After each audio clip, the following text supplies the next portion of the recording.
L'idée est venue de Victoria d'inviter chaque mois un ou une de ses collègues spécialistes. Oui, tout à fait. Je trouvais important de pouvoir, dans le cadre du partenariat, faire intervenir différentes pratiques professionnelles lors de nos émissions afin d'apporter un complément de tous les cas cliniques, toutes les interventions que je fais depuis 1 an et demi avec vous. Donc, je me tourne vers Gérard Quercy. Victoria, Gérard Quercy, on l'a dit, vous êtes thérapeute psychocorporel. Alors, dans ce titre, on entend bien le côté psychique et le côté physique, donc le corps. Oui, le corps, parce que le corps dit beaucoup de choses et souvent nous ne l'entendons pas et même nous ne le respectons pas, le corps, au point que très souvent nous lui imposons des tas de choses qui ne lui conviennent pas. Par exemple, fumer, la drogue, trop manger, la nourriture, etc. C'est important de pouvoir l'écouter et de savoir ce qu'il nous dit, parce que lorsque nous avons des problèmes, notamment psychiques, que ça tourne dans la tête, et que nous ne savons pas comment résoudre ces problèmes, parce que nous n'en avons même peut-être pas conscience, le corps, lui, les exprime. Il les exprime à travers des tensions, des douleurs qui peuvent être à n'importe quel endroit du corps. Et la peau, par exemple, est quelque chose qui exprime énormément de difficultés, à travers aussi des problèmes de peau, d'urticaire, etc. Voilà. Donc il est important de pouvoir s'adresser au corps et de pouvoir comprendre ce qu'il essaie de nous dire, de nous livrer. Voilà, l'écouter en quelque sorte. L'écoute, voilà. Alors l'écoute, c'est une chose très importante dans la vie. L'écoute, à la fois dans mon travail, se fait au niveau de verbal et au niveau justement du corps. Que dit le corps? Que raconte-t-il? Et ça ne veut pas forcément dire, Gérard Quercy, d'aller courir chez son médecin au moindre petit bobo. Eh bien, c'est ce que font la majorité des personnes qui ont mal, évidemment, quelque part. Elles courent chez le médecin parce qu'elles ont un symptôme quelque part, mais le problème, c'est que le médicament va apaiser, mais il ne va pas résoudre au fond, le problème de fond.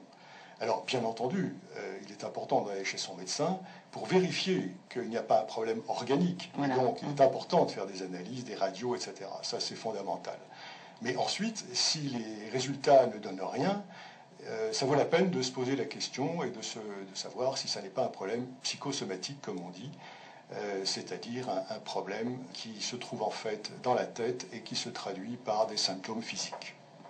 Gérard Quercy, dans votre pratique de thérapeute psychocorporel, vous avez un outil particulièrement précieux, on ne l'a pas dit au tout début de cet entretien. Vous pratiquez aussi le massage sensitif. Quelques mots à ce sujet. Oui, en fait, lorsque un client vient me voir avec un symptôme, je lui propose toujours un travail corporel.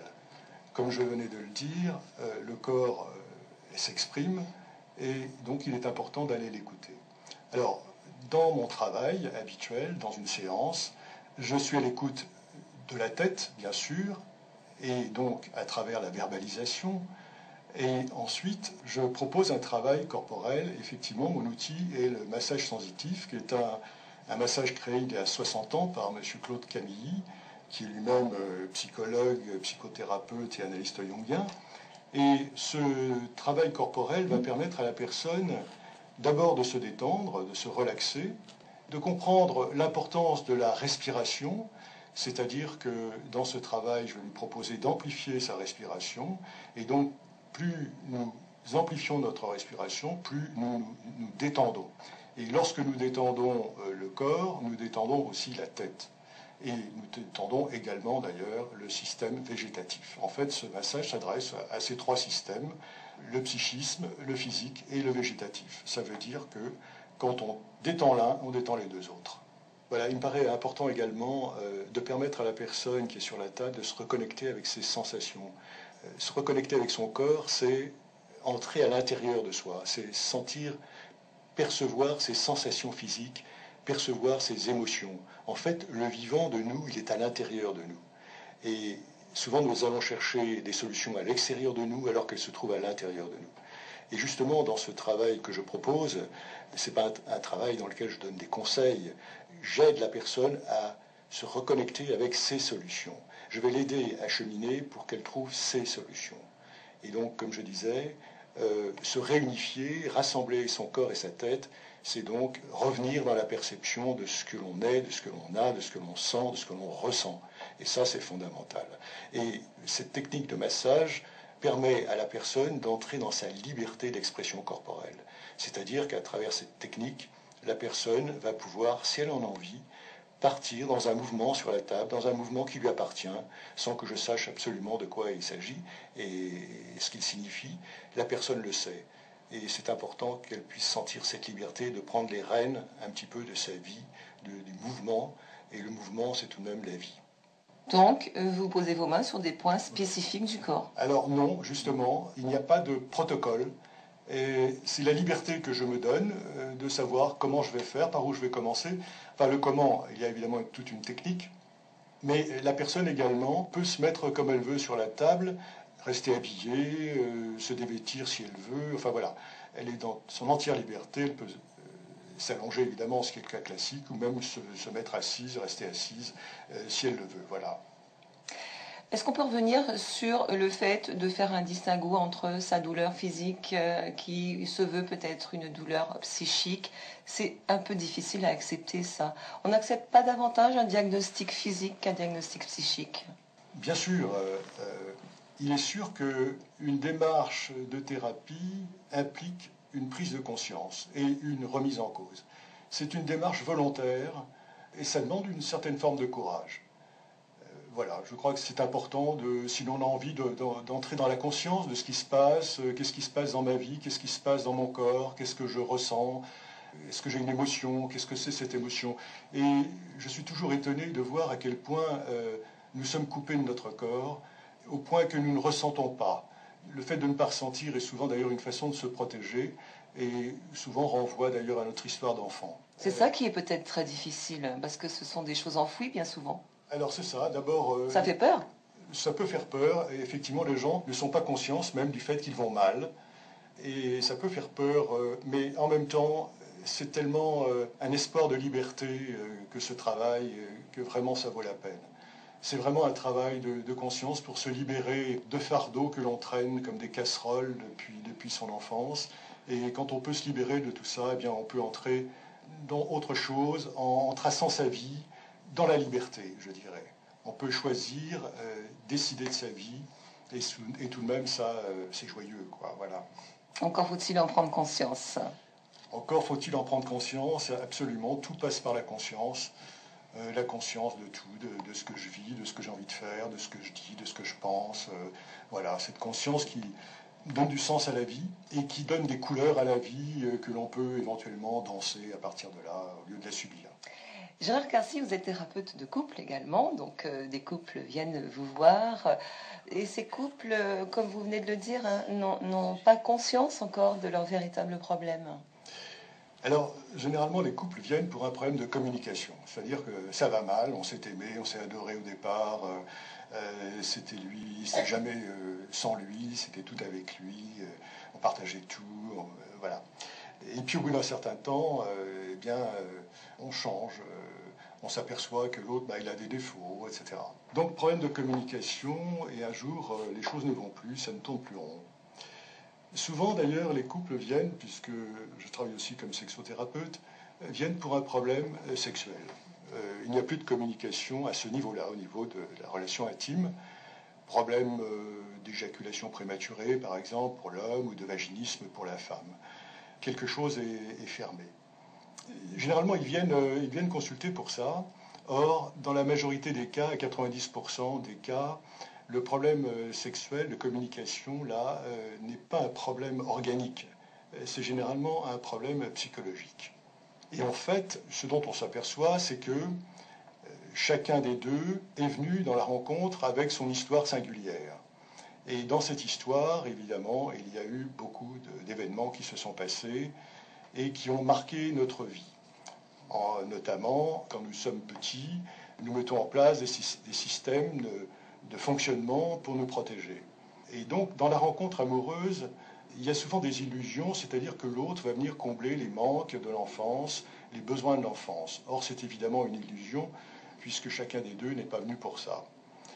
Quand les gens comprennent ce qui se passe dans le couple et que, en fait, les difficultés sont liées à leur histoire personnelle, je propose à chacun de faire un petit travail personnel pour voir un petit peu comment les choses se sont mises en place autrefois, de façon à pouvoir sortir de ces illusions et entrer dans une vie où là, on peut s'aimer, on va pouvoir s'aimer de façon objective, en reconnaissant les qualités et peut-être aussi les défauts de l'autre. Mais comme chacun a des qualités et des défauts, ça n'a pas d'importance, c'est important d'accepter les deux. Et en tout cas, c'est important de pouvoir entrer dans un amour inconditionnel.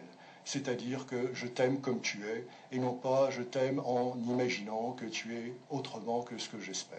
Et ça, c'est possible quand on allège le fardeau, comme vous disiez tout à l'heure. Voilà, et encore une fois, quand on revient à la conscience, conscience de ce qui s'est passé et conscience de ce que j'ai envie de faire maintenant dans ma vie, comment maintenant j'ai envie de me rendre responsable de ma vie et comment on peut le faire à deux à ce moment-là de façon objective.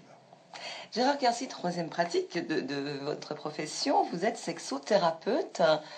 Quelle différence avec un sexologue? Il n'y en a pas. Il n'y en a pas en général, le mot sexologue est réservé aux médecins. Voilà, et donc si on n'est pas médecin, on peut se nommer sexothérapeute quand on a fait évidemment une formation pour ça. Alors, thérapeute de couple et sexothérapeute, ça concerne le même public? Eh bien, oui, parce que la sexualité dans un couple est quelque chose de fondamental, et c'est même fondamental dans notre vie, pour notre équilibre psychique, physique. Donc effectivement, la communication au niveau de la relation sexuelle est importante, et si cette communication est coupée, le reste de la communication ne fonctionne plus en général. Voilà l'importance de pouvoir parler de tout lorsqu'on fait un petit travail de thérapie de conscience, être capable de parler de tout pour ne rien oublier.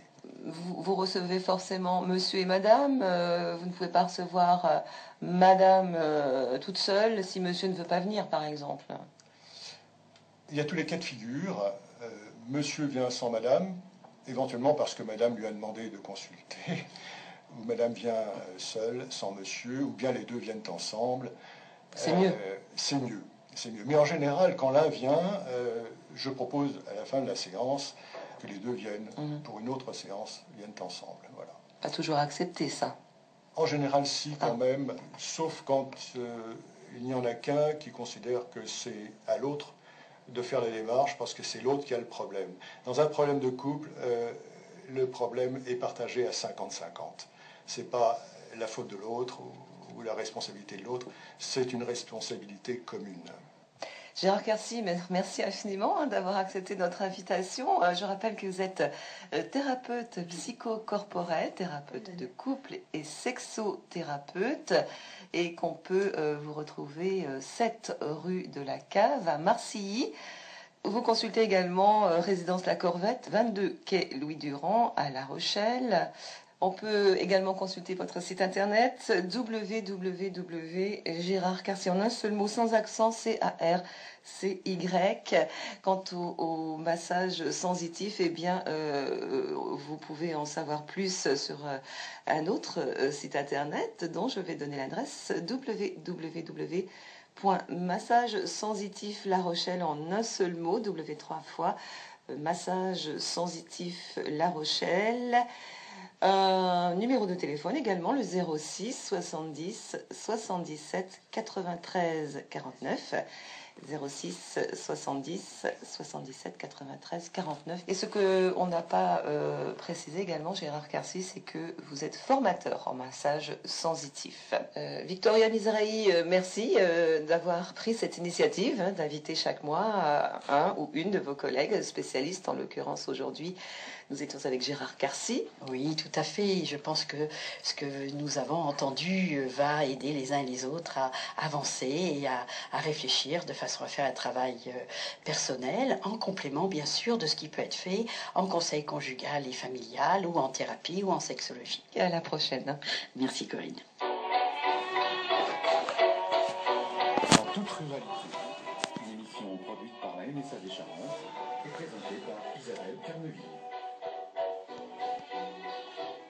Bonjour et bien. C'est fini, oui. Terminé. T'as arrêté?